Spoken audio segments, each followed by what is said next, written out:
What is it that makes the British seaside sinister? Why does it seem to attract so many killers? Is it the fact that the tide washes away their sins? Is it the fact that it's the end of the line? There's nothing overly frightening about a big wheel or a carousel. But what is undeniable is that the British seaside attracts and has always attracted death and murder.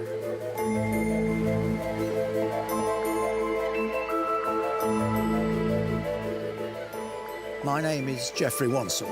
I write about crime, true crime.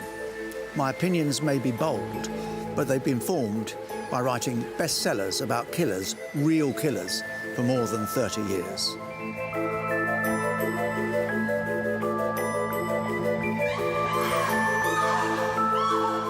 In this new series of Murder by the Sea, I want you to join me once again on a journey to the cliff's edge, where the land meets the sea and life meets death.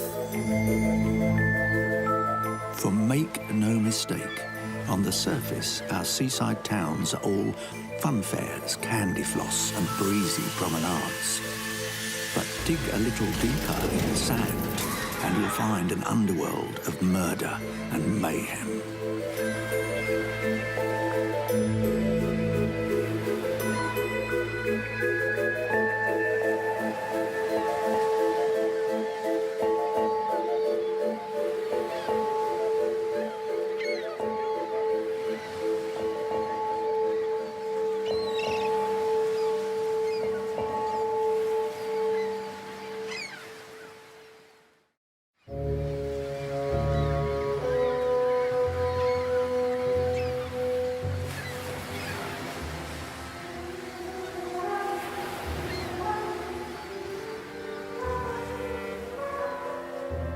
When it comes to drama, there is nothing to rival a great murder trial, and this case certainly proves that point.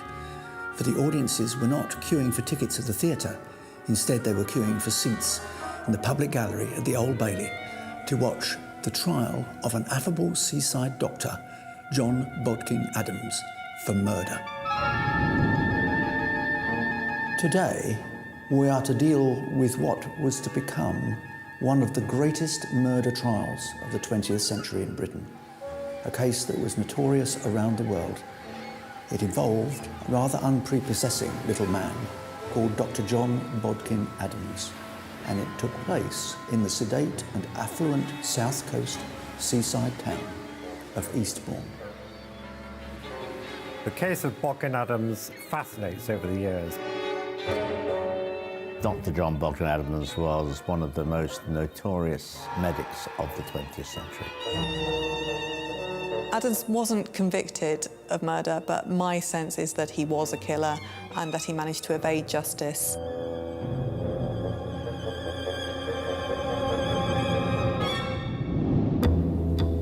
It is just about possible, from what we know of Bodkin Adams, to reconstruct his thinking and his motivation.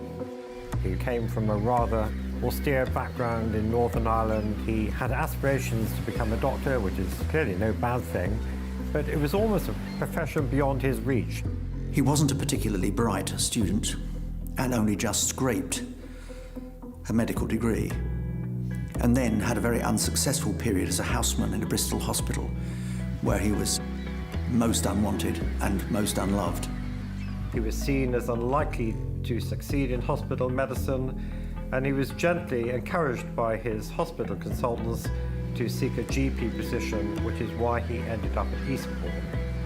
Adams was regarded as a poor doctor in some quarters. He was quite careless, he made mistakes.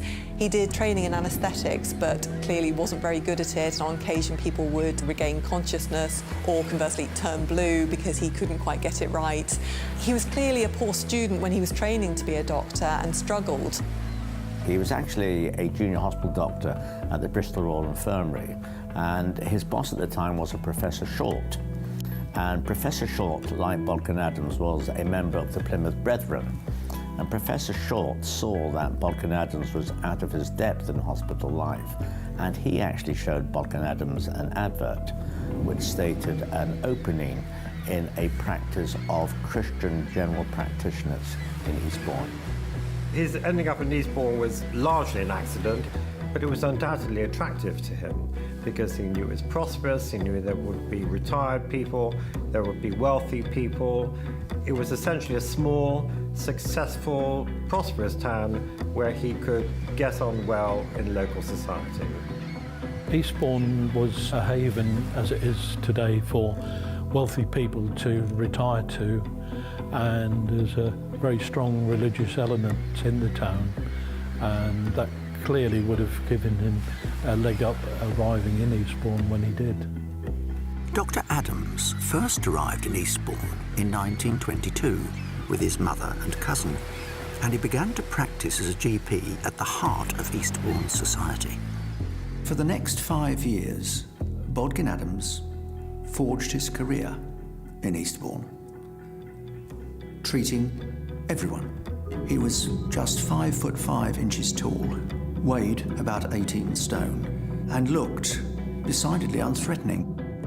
There, of course, he was a big fish in a small pond. He was socially active. He ingratiated himself, if that's not too strong a word, with the local social set and the people in a high position in Eastbourne society. And he was especially charming to the elderly ladies, certainly professionally, because he wanted them as patients, but also, I think, because many were wealthy, and it was the life of the rich and the well-to-do that he identified with. This was the life that he wanted for himself. On the surface, John Bodkin Adams was a respectable town doctor in Eastbourne, well-respected member of local society, had a good bedside manner. So to look at him, you would just think he's just another GP, nothing to look at here. We know he wasn't a very good doctor because he lost jobs and things like that in his early days, but we know he was very good with sympathy and holding hands and praying. Bodkin Adams' style was quite specific. He had a reputation for easy charm and affability with patients. He was also known to be a workaholic. He was a single man who would get up and work all day and would practice medicine and see patients until he went to bed. He never refused to visit a patient, so this availability and accessibility was adored by many. They liked his bedside manner, they liked his theatricality, they thought he was what a doctor should be. It was only in 1948 that the health service came into existence, so for a lot of people, they were used to paying for the doctor service before 1948. We got a population in Eastbourne of wealthy retirees. They would have been used to paying for private medicine in the past. Even with the health service, they would carry on, they would expect their doctor. And we know that he was very good at attending. He would attend from early in the morning till late at night.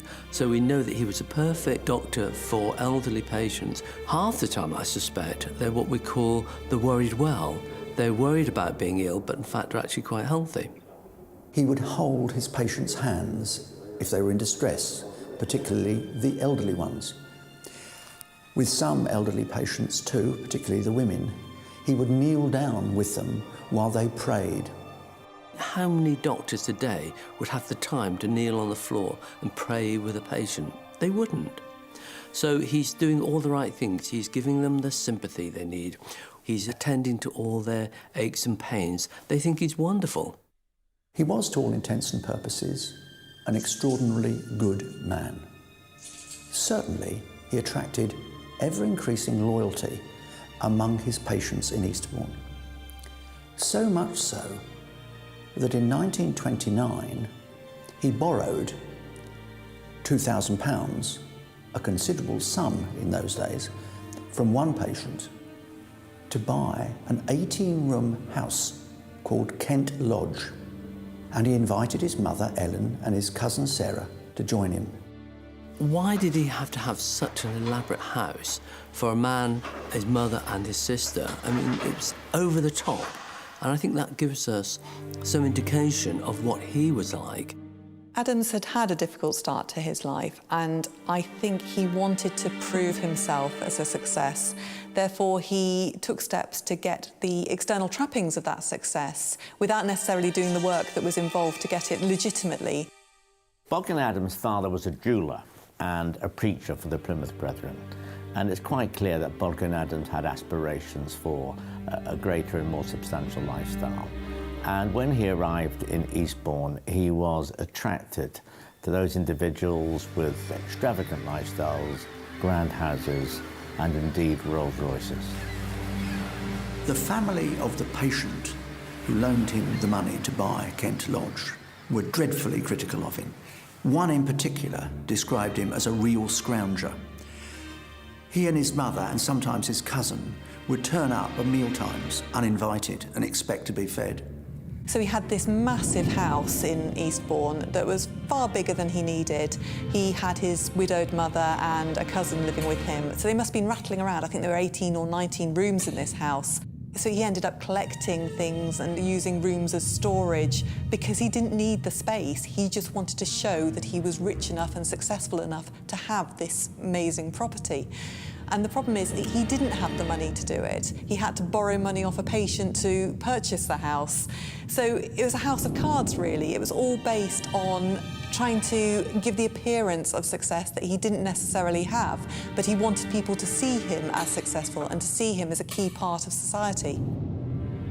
But Dr. Adams' reputation began to become tarnished by rumours which suggested that the good doctor was not all he seemed. He was taking life and death into his own hands.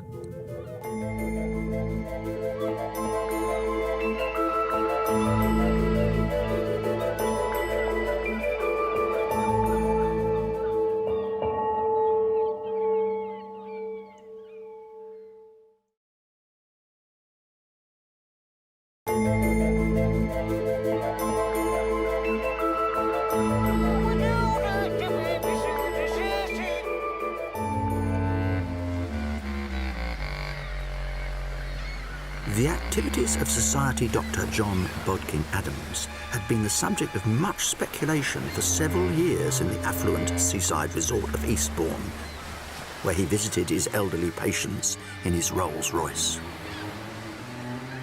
By the middle of the 1930s, Bodkin Adams had been in Eastbourne for more than a decade, and his practice of helping his elderly patients to pass, as he would have called it, was becoming relatively well known.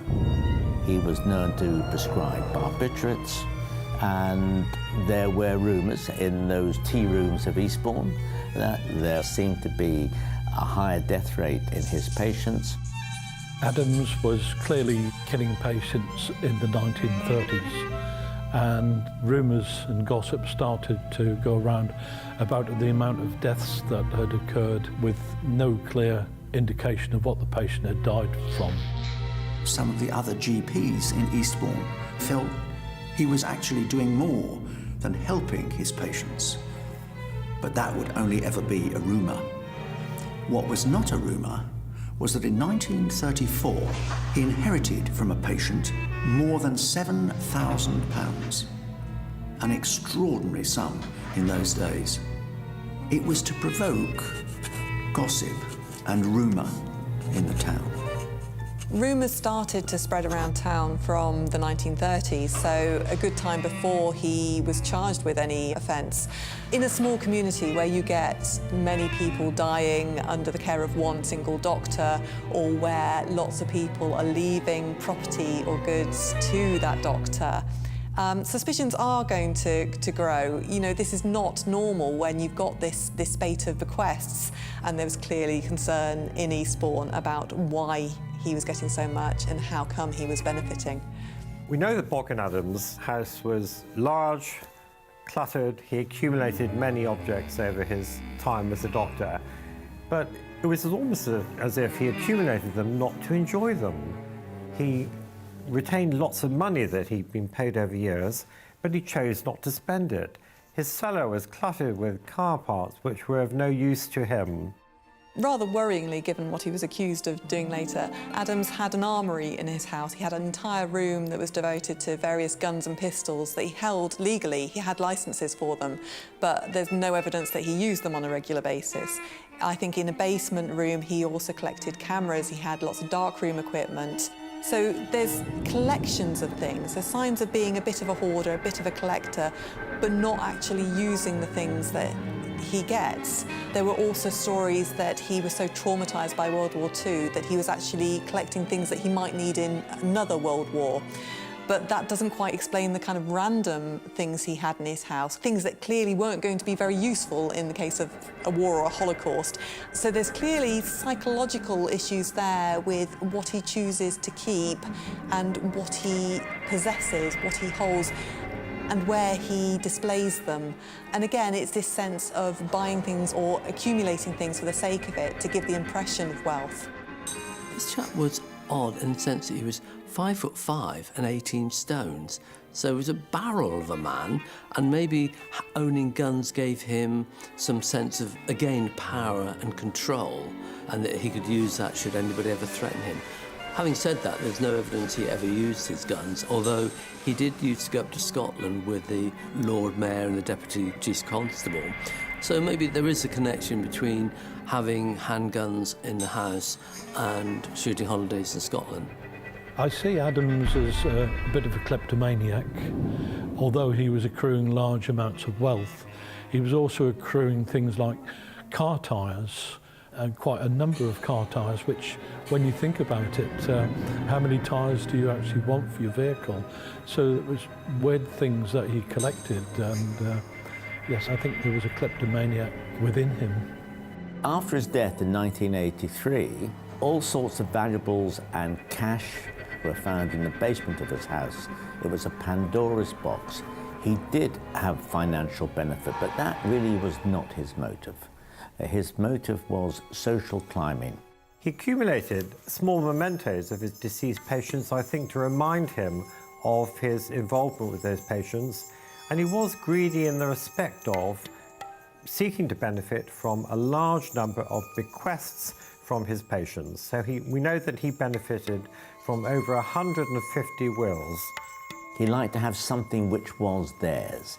He would often have, not always expensive things, trinkets, gold pencils, paintings, pictures, little bits of jewellery, family silver.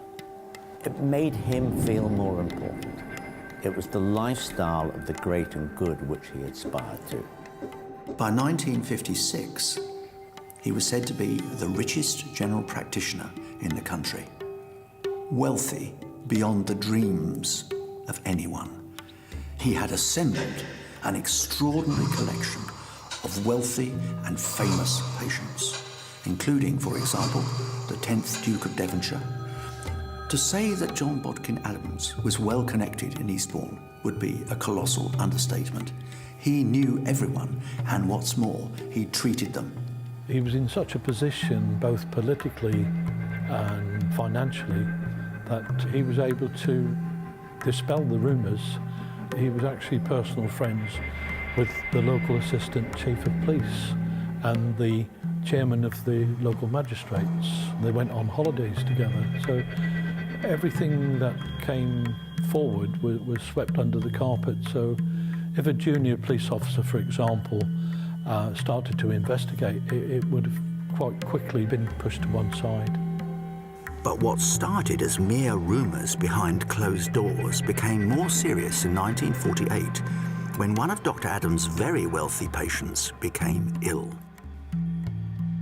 One case attracted particular interest. A wealthy widow called Edith Morell was visiting her son in Cheshire when she had a stroke. Edith Morell was a very wealthy, formidable and independent woman. She lived in great style in Eastbourne, had a very grand house and an even grander Rolls-Royce. She was another patient of Bodkin Adams. He had many similar such patients. The diagnosis in the hospital in Cheshire was a stroke, and somewhat dramatically, Bodkin Adams travelled all the way to Cheshire and escorted Edith Morell back to Eastbourne by train ambulance. She hadn't been expected to survive, and yet one way or another, Bodkin Adams saw her through another 18 months of life by going every evening and injecting her with heroin. As was his modus operandum, he treated Edith Morell with barbiturates, and before her death, she changed her will under the influence of morphine, leaving the family jewellery and her wonderful Rolls Royce to Bodkin Adams. Edith Morell would have died anyway, whether Adams had been concerned with her treatment or not. She had had a stroke, she was very ill. However, he certainly hastened her death by giving her morphine and heroin. Her death was a primary cause for him to be seen with suspicion. However, it was also the culmination of several years of rumour and gossip locally, so there was clearly suspicion of him anyway. The case that eventually brought Dr. Adams to the attention of the police was that of Gertrude Hullett, known as Bobby, 6 years later, in July 1956. Bobby Hullett's first husband had died, but her second husband, Jack Hullett, was a wealthy man, and Jack and Bobby lived in a grand mansion on the cliff top with panoramic sea views, solarium, a plethora of staff, landscape gardens, and a Rolls Royce, and Bodkin Adams was extremely attentive. Jack was diagnosed with cancer by Bodkin Adams, and then not long after that, he collapsed with a heart attack. Bodkin Adams attended, Jack took to his bed, Bodkin Adams injected morphine, and by the morning, Jack was dead. And with the loss of her husband, Bobby Hullett slipped into a deep, deep depression. And throughout this episode in her life, the family doctor, Bodkin Adams, attended at all times. She was depressed, but he prescribed barbiturates, and who prescribes barbiturates for depression? But Bobby was devoted to her family doctor, had trust, and asked no questions. Friends and family noticed that Bobby was becoming listless and drowsy. Rumours were spreading around those 2 rooms of Eastbourne that Bobby Hullett was being drugged. Even the housemaid thought somebody should tell the police.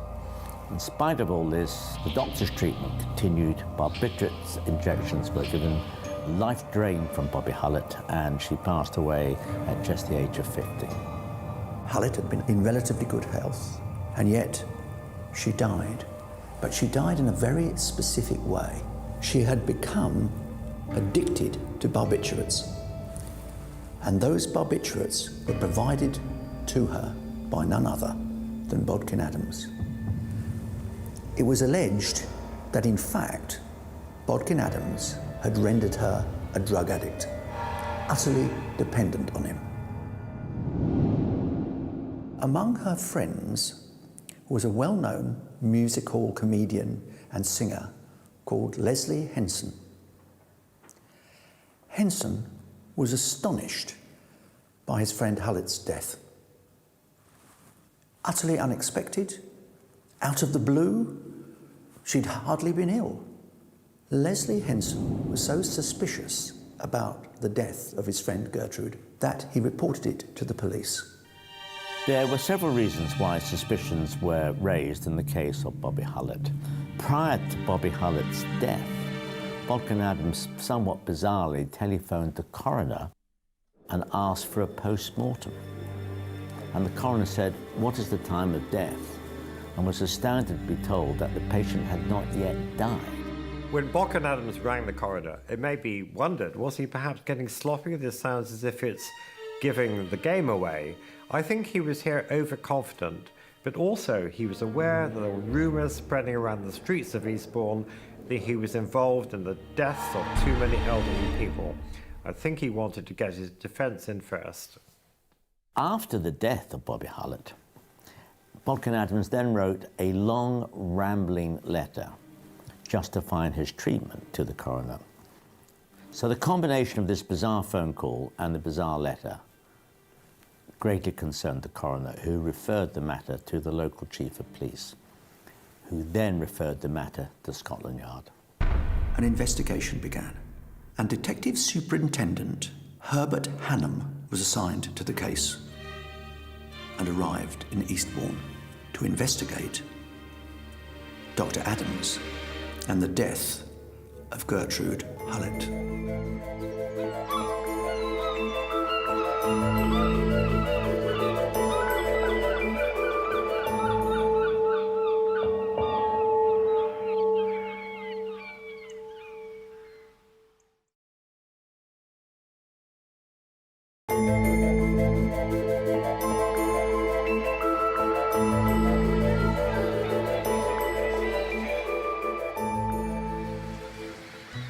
When Bobby Hullett, one of Eastbourne's most wealthy socialites, dies unexpectedly, suspicion is raised regarding the treatment given to her by her own GP, Dr. John Bodkin Adams.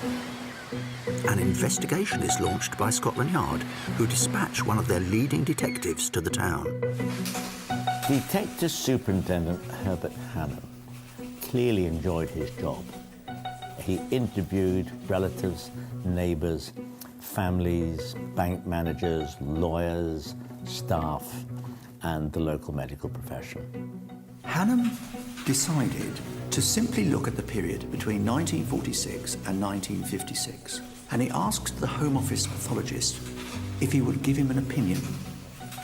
They examined 310 cases, 163 of which were regarded as suspicious. Herbert Hannam's investigation revealed a pattern, which was the patients tended to be elderly widows or spinsters. There was excessive prescription and treatment of barbiturates. Inheritance was often in the form of valuables, jewellery, and frequently a car. We have on record him going to the bank and getting somebody to change their will, getting another doctor to come in and say this person is capable of making decisions about the will. So he was quite thorough in getting the money out of people. Although he didn't seem to need the money, and he rather flippantly said to the policeman, "I don't need money." When he was actually arrested by the police, Detective Superintendent Hannam, he had a moment of fear. He said, and I quote, "Easing the passing of a dying person is not wicked. She wanted to die. That can't be murder. It is impossible to accuse a doctor." The British Medical Association intervened in the investigation of John Bodkin Adams and wrote to all the GPs in Eastbourne, reminding them of the importance of patient confidentiality. The BMA actually advised other GPs in Eastbourne and that area not to talk to the police, not to discuss the case, because they were worried about the consequences and how damaging that could be to the profession. It provoked an extraordinary row between the police and the British Medical Association. But despite the opposition from the medical profession, Hannam presses ahead with the investigation. Hannam was absolutely fixated on the idea that Adams was killing for money. In November 1956, he executed a search warrant and did prove that Adams didn't keep a dangerous drugs register, that he had been responsible for not declaring an interest in some of the patients whose cremation he had authorised, and that, how can one put it, he was a little sloppy in his record keeping. In late October 1956, Hannam submitted a huge dossier of evidence to the prosecuting authorities. They decided that Dr. John Bodkin Adams's case would focus on just one killing, that of Edith Morell. His defence attorney at the Old Bailey was Sir Frederick Geoffrey Lawrence QC, who had to prove that Adams was merely easing the passing of his elderly patients and was not a premeditated killer. At the time of Bodkin Adams' arrest, it was thought that he would be found guilty of murder. It was a sensation because he was the first doctor in British history to be accused of murdering his patients. The trial itself hinged on the medical records of Edith Morell, both the medical records from the hospital in Cheshire and the medical records of the 3 nurses responsible for the care of Edith Morrell. The nurses that Adams worked with, often with patients who needed 24-hour nursing care and could afford to pay for it, some of them said Adams was simply a wonderful doctor. Others said, well, he gives these mysterious injections and often asks us to leave the room while he does it. The nurses that took records weren't actually very good record keepers. Nursing in the 30s and 40s wasn't of the graduate education we have today, so a lot of the nurses were semi-illiterate. There is evidence that those nurses' logbooks were actually in Bodkin Adams' house. It's great debate whether they were seen by the police or not. There is debate that they may have been part of the file of the Director of Public Prosecutions. There's great debate that they actually went missing from the files of the Director of Public Prosecutions. What we do know clearly is that Sir Reginald Manning Buller did not use those nurses' logbooks as part of his prosecution. However, mysteriously, they were pushed through the letterbox of Geoffrey Lawrence, the defending QC. Bodkin Adams' lawyer played a blinder. He did classic challenge the evidence and how good people are. And we know that people's memory is appallingly bad, and he was able to show holes in their recall so that he didn't have to call Adams in court. I think the trial was deliberately led so there was insufficient evidence to convince a jury of his guilt. I think the trial was manipulated from behind the scenes, even to the extent that the Attorney General was seen having lunch with Adams' best friend, who was chairman of the magistrates. And I think it was all carved up behind the scenes that what was going to be allowed as evidence in the trial was going to be insufficient to convince the jury. However, it led to the national press realising that the nation had been duped by basically a kangaroo court. Although to us today that might seem a bit of an alien concept, actually you can understand it when you look at politicians who've all been to Eton, who all clubbed together. It's kind of like that, but in a world where things were done a certain way, where there was a respect for classes and where people stuck up for each other. So you can understand actually that there might have been a bit of collusion here and a bit of desire to protect one of their own, even if they suspected he had done something wrong. There was a considerable feeling among his many rich and influential patients that this was absolutely outrageous. There have been suggestions that the Lord Chief Justice may have intervened. There have been suggestions of all manner of conspiracies. There was connections all the way along between politicians and him. Plus, the health service was going through a rough time in the 50s and was under a lot of pressure. The last thing they wanted was to have a full-blown serial killer doctor working for the health service. That would have threatened the health service. So we have somebody who, by all accounts, could be regarded as a serial killer, but wasn't proven, within the context of the political atmosphere at the time. Dr. Adams has very powerful friends. In particular, his old patient, the 10th Duke of Devonshire, has died, and his sister is married to the man who has become Prime Minister, Harold Macmillan. No one can be sure what influence is brought to bear upon whom.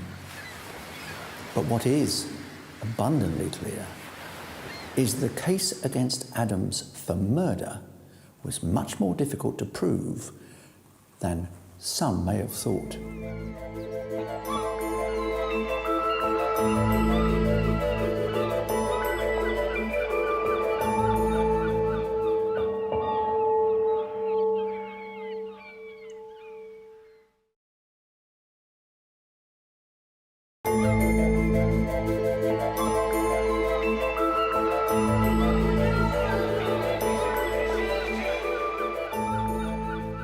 In 1957, Dr. John Bodkin Adams became the first doctor ever to be tried for the murder of a patient in Britain. On the surface, it looked like an open and shut case, but the whole world was in for a surprise. On the 14th of April, 1957, after a trial which lasted 17 days, the jury took just 44 minutes to acquit Dr. John Bodkin Adams. The most sensational murder trial of its time, which had reverberated around the world, had come to a conclusion that he was not guilty. The interesting debate 60 years on is that he was found not guilty, and yet I have yet to read any text, including the trial judge himself, who actually says that this man was totally innocent. One of the most interesting and telling texts was actually written by the judge of the trial from the Old Bailey, Patrick Devlin. He entitled the book, The Easing of the Passing. Now, this was the first ever such book written by a judge. Caused a great deal of debate, and the text is a detailed and forensic analysis of the trial. And it is astonishing that the trial judge actually refers in his book to Bodkin Adams as a mercenary mercy killer. He also stated, Patrick Devlin, that Bodkin Adams did not see himself as a murderer, but as a dispenser of death. There was this perception that, was he killing these people, or was he actually just giving them something to ease their pain, in which case that's a caring thing, isn't it? So there's a difficulty there in wanting to find a respected doctor guilty of such a heinous crime. And also these allegations of cover-ups or of suppression of information. It's this desire to keep people in a position of respect, in that position of respect, because what happens if they get removed from it? People stop trusting doctors, they stop trusting people in positions of power, and that has huge ramifications for society as a whole. History shows that there may have well been political influences at the time. At the time of Bodkin Adams' arrest, Anthony Eden was Prime Minister. Anthony Eden was more than happy to have the Suez Canal crisis taken off the front pages of the newspapers by the Bodkin Adams trial. By the time of the trial in 1957, Harold Macmillan was Prime Minister. By this stage, there was great debate about the efficacy of the National Health Service, which was still only a few years old. It was thought if a doctor was to be hanged for murder, it could have caused mass resignation from the National Health Service. After the acquittal, Sir Reginald Manningham-Bullier, the Attorney General, was exposed to robust questioning in the House of Commons. Other MPs wanted to know why a case which had appeared so strong had failed. After the trial, the Bodkin Adams story continues to be a big story in the press. He was not struck off by the General Medical Council, but rather interestingly, 2 weeks later, he was unceremoniously ejected from the Eastbournes Medical Society, not for malpractice or medical negligence, but for the fact he had the audacity to sell his story for serialisation to the Daily Express for £10,000. After his death in 1983, the £10,000 in cash from the Daily Express was found in an envelope in his cellar, untouched. In a sad aftermath to his acquittal, Adams was found guilty of forging prescriptions, of not keeping an accurate record of his dangerous drugs, of not telling the complete truth on his cremation certificates, and of obstructing a police search when Hannam turned up at his house in October the previous year. Adams resigned, but not for long. In 1961, after twice applying to be reinstated, he was indeed reinstated, returned to Eastbourne, and continued to practice as a general practitioner with barely a stain on his reputation. 9 months after the trial, Bodkin Adams was found guilty in the Lewis County Court for prescribing fraudulent prescriptions. It was at that stage he was struck off by the General Medical Council. He stayed off the medical list in spite of repeated applications for 4 years. He was finally returned to the medical list by the then Home Secretary, Rab Butler, in 1961. He then continued to work as a single-handed general practitioner. Nobody would work with him for 22 years. He was eventually to die, not at the hands of the hangman, but simply as the result of falling and fracturing his hip on a shoot in Sussex. In a wonderful irony, he left 47 legacies of £5,000 each to his chauffeur, some of his patients, even to his own doctor. Adams went to his grave with the secret of what he really did to all those elderly patients who left him money.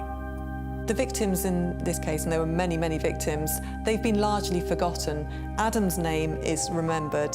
He went on to have a long career after the case. You know, he only died in the 1980s. And he lived in Eastbourne, he continued to work as a doctor. He got this long life. He got his name remembered. But all these victims, all these people he was supposed to give care to, they didn't get justice and they don't get remembered either. Adams's victims did not get justice, but there were wider implications of this groundbreaking trial that went far beyond his acquittal. One impact of the Adams trial was that it became very, very difficult indeed to ever charge a British doctor with murder. Adams effectively proved that if a doctor in Britain was only helping a patient pass through the end of life, they could not be charged with murder. It was to be more than half a century later before a British doctor, Harold Shipman, was ever convicted for murder. The case of Bodkin Adams inevitably draws comparisons with the more recent case of Dr. Harold Shipman, who in 2000 was convicted of the murder of 15 patients. But even though there are some similarities, there are important differences. The similarity is, of course, both doctors, both accused of the murder of patients, both with privileged access to patients, and both prescribing in an irresponsible, even homicidal manner. There are interesting parallels between Bodkin Adams and Shipman. Shipman may have used Bodkin Adams as a form of template for his behaviours later on in the century. The differences are that Bodkin Adams liked to preside over the death of his patients. His presiding reinforced his social position as a godlike figure important in Eastbourne. One of the things people don't realise is just how powerful it is to kill somebody. That absolute control in your hands over you take somebody's life. Today they're alive, tomorrow they're dead, and I can choose that. He even did that in front of other people by saying, oh, this person's going to die within 3 hours. He was predicting death because he'd given drugs to speed on death. But it's such a powerful feeling that once you've done it, you want to do it again and again and again. And we've seen that in this case, and we've seen it more so in Harold Shipman, that there's this powerful drive to get that buzz. And it's similar to the more traditional serial killer who kills and gets the buzz and then has a cooling off period and then kills again. If we assume that he's actually killed these patients, then it would follow the same pattern of a serial killer and wanting to get more excitement. And that can include things like more risk by telling people what you're doing, by making apparent mistakes so that people might see what you're doing. And also, as you become more and more confident, you become more careless. But more than 60 years on, the case of Dr. John Bodkin Adams and the truth of what really happened in Eastbourne still lingers in the air. If he was Britain's first medical serial killer, maybe the man who inspired Harold Shipman, what was his motive?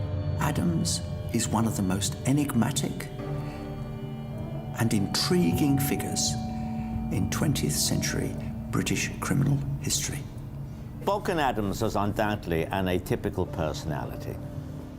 He craved the trappings of a grand lifestyle. He wished to have social acceptance. He wished to be an important man. The judge described him as a mercenary mercy killer. At the very least, he liked to preside over the death of his patients. I'm convinced that the key to understanding Bodkin Adams lies in his character. We know that he had an inflated idea of his own medical abilities, yet colleagues thought he was not that good a doctor. He had a raised sense of entitlement, doubtless gleaned from his mother. He was dismissive of those that he thought of as his intellectual inferiors. It was the life of the rich and the well-to-do that he identified with, and this was the life that he wanted for himself. He had no internal moral compass. He knew what was right or wrong, but he chose not to follow it. People ask, why did he get away with it for so long? But we are now discussing over 60 years ago. It was a different time in society.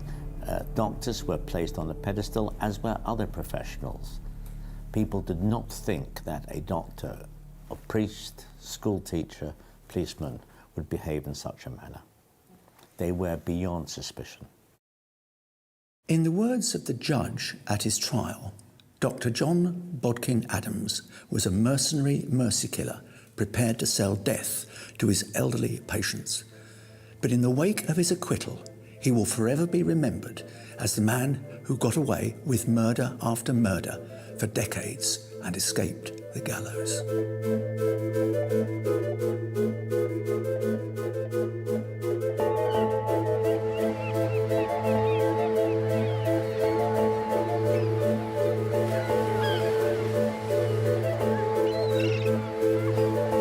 Join me, Geoffrey Wansell, next time for more Murders by the Sea.